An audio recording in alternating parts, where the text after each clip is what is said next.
back to Spring Into Math Day.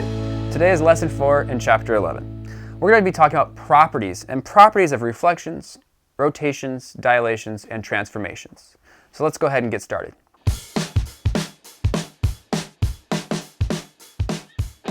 In the last section, we discussed figures that were either translated, reflected, rotated, or had a little bit of a dilation. Now we're going to examine those transformations on a coordinate plane. So again, a reflection. A transformation where an image is a mirror image of the original image reflected over a line of symmetry.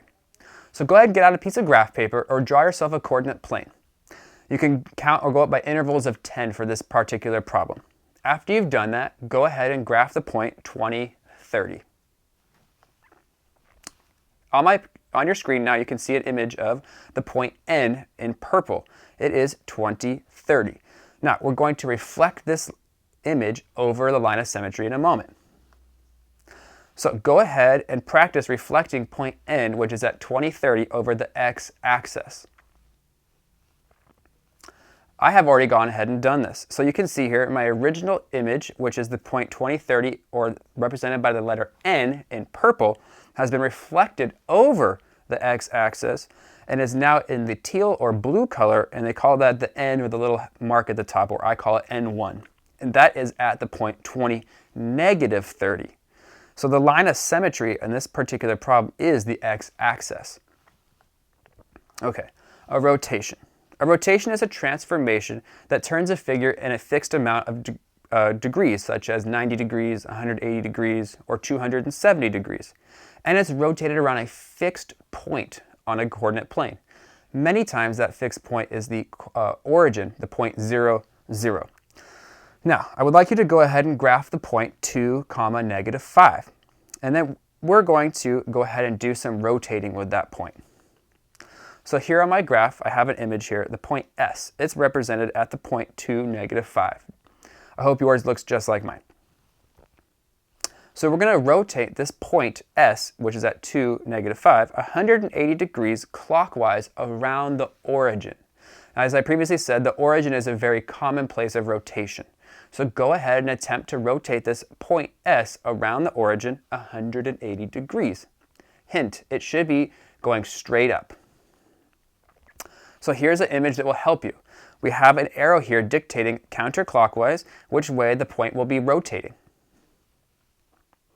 Now, our original point S down here in blue was at that point 2, negative 5.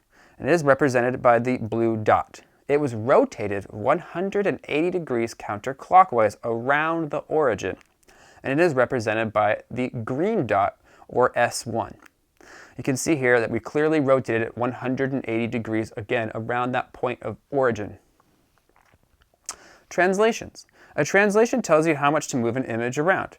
It uses descriptive words such as up, down, left, or right. So go ahead and graph this new point, negative 3, 2. I have gone ahead and graphed it and represented it by a yellow dot or the letter F. And again, that's at negative 3, 2. Translate this point, negative 3, 2, 6 units to the right. You can see here with my green line, I have gone ahead and counted over 6 units to the right. And the yellow dot F, our original point, has now been translated 6 points to the right and represented by now the green dot, or F1. All right, a dilation. A dilation uses either enlarges or reduces the size of an image. Basically, it makes it bigger or smaller. So dilation also uses a very particular vocabulary word. In this case, it's called scale factor, which means it can change by a certain size. So you might see problems that say scale it by 2 or 3 times, which makes the image larger. So here we go. We have a 4-sided shape here in a red. It's represented by the letters A, B, C, and D. We want to scale this image by 3. I want to make it 3 times as large. So from the point A to B is 1 unit. If I'm scaling it by 3 points, I'm going to have 3 spaces, or 3 times as large. So 3 times 1 is 3, so that's a difference of 3. I've gone ahead and scaled or dilated this a factor of by 3. And our image is exactly 3 times as large as our previous image. That's it for today. Catch you next time in the next lesson.